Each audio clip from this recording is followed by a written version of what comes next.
সুবহানাল্লাহ, আলহামদুলিল্লাহ, লা ইলাহা ইল্লাল্লাহ, আল্লাহু আকবার। পড়েন সুবহানাল্লাহ, আলহামদুলিল্লাহ, লা ইলাহা ইল্লাল্লাহ, আল্লাহু আকবার। এই চারটা জিকির হচ্ছে শ্রেষ্ঠ জিকির। শ্রেষ্ঠ তো শ্রেষ্ঠই তো পাইছেন, আর এদিক ওদিক তাকান কেন? পড়েন ইচ্ছা মতো।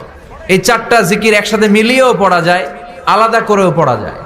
আবার বিষ্ণুই বললেন, মিজানের পাল্লা ভারী করতে চাও, ফাআম্মা মান সাকুলাত মাওয়াজিনুহু ফাহুয়া ফি আইশাতির রাদিয়া। মিজানের পাল্লা যারা ভারী করতে চাও তারা দুইটা জিকির করবা, সুবহানাল্লাহি ওয়া বিহামদিহি, সুবহানাল্লাহিল আযীম। এই দুইটা শব্দ কালিমাতান হাবিবাতান ইলার রহমান, আল্লাহর কাছে খুব প্রিয়। সাকিলাতানি ফিল লিসান, এই জিহ্বার মধ্যে এই শব্দ দুইটা উচ্চারণে খুব সহজ, খুব পাতলা। সাকিলাতানি ফিল মিজান, কিন্তু এই শব্দ দুইটা মিজানের পাল্লায় রেখে দিলে অনেক ওজন হয়ে যাবে। সুবহানাল্লাহি বিহামদিহি, সুবহানাল্লাহিল আযীম। পড়তে রাজি আছেন তো? প্রত্যেক ফরজ সালাতের পর আয়াতুল কুরসি পড়বেন। কি পড়বেন? মুখস্থ আছে না? এটা পড়ে ফু দিলে কোনো জিন পড়ি, ব্ল্যাক ম্যাজিক কোনো কিছু আপনারা ধরতে পারবে না।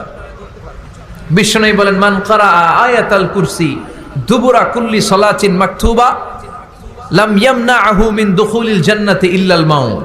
প্রত্যেক ফরজ সালাতের পরে কেউ যদি আয়াতুল কুরসি পড়ে, তার জান্নাতে ঢোকার ব্যাপারে আর কোনো বাধা নিষেধ থাকে না। একটা জিনিস ছাড়া, সুবহানাল্লাহ, আরেকটু পরে কোন একটা জিনিস ছাড়া, ইল্লাল মাউত, সেটা হচ্ছে মৃত্যু। লোকটা মরে না তাই জান্নাতে যায় না, মরলেই জান্নাতি। এবার সুবহানাল্লাহ। তাহলে প্রত্যেক ফরজ সালাতের পরে আয়াতুল কুরসির দরকার আছে না নাই?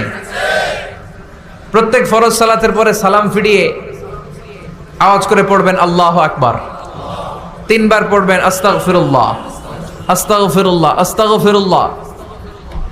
সুবহানাল্লাহ 33 বার, আলহামদুলিল্লাহ 33 বার, আল্লাহু আকবার 34 বার। অথবা শেষে 3টা 33 বার পড়ে মিলাবেন লা ইলাহা ইল্লাল্লাহু ওয়াহদাহু লা শারীকা লাহুল মুলকু ওয়া লাহুল হামদু ওয়া হুয়া আলা কুল্লি শাইইন কাদির। আরেক বর্ণনা একটু বাড়ানো হয়েছে, ইউহয়ি ওয়া ইউমীত ওয়া হুয়া আলা কুল্লি শাইইন। এগুলো পড়ে না, কোত্থেকে কি হাবিজাবি পড়ে ঈমান নষ্ট করে। এজন্য মুমিন হবে, মুমিন they work smart, they don't work hard. মুমিন স্মার্টলি কাজ করে, মুমিন কষ্ট করে কাজ করে না। সুবহানাল্লাহ কবেন না?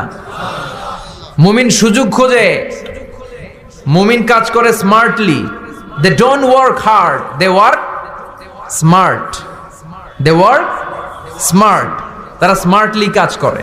কাবা ঘরের 4টা কর্নার আছে। একটা কর্নারের নাম হচ্ছে রুকনুল হাজারিল আসওয়াদ, এটার নাম হচ্ছে ব্ল্যাক স্টোন কর্নার, যেখানে হাজরা আসওয়াদের পাথর আছে। এই পাথরটাতে চুমু দিলে জীবনের গুনাহ সব মাফ করে দেয় কে? আল্লাহ। এটা জান্নাতি পাথর। কিয়ামতের দিন এই পাথরকে আল্লাহ একটা জিহ্বা দিবে, ঠোঁট দিবে, 2টা চোখ দিবে।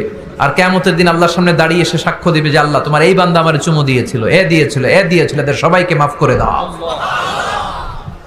তো হাজরা আসওয়াদের কর্নার আর কাবা ঘরের যে স্বর্ণ দিয়ে খচিত দরজা, এই হাজরা আসওয়াদের কর্নার আর দরজার মাঝখানে ছোট্ট একটু জায়গা, এটারে আরবিতে বলে মুলতাজাম। আমার সাথে সাথে পড়েন, এটারে আরবিতে কি বলে? ইলতাজামা ইয়ালতাজিমু ইলতিজামান। মুলতাজিম, মুলতাজাম মানে হচ্ছে যেটার সাথে লেগে থাকা হয় সব সময়।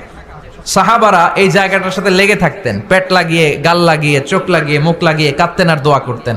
আর এই জায়গায়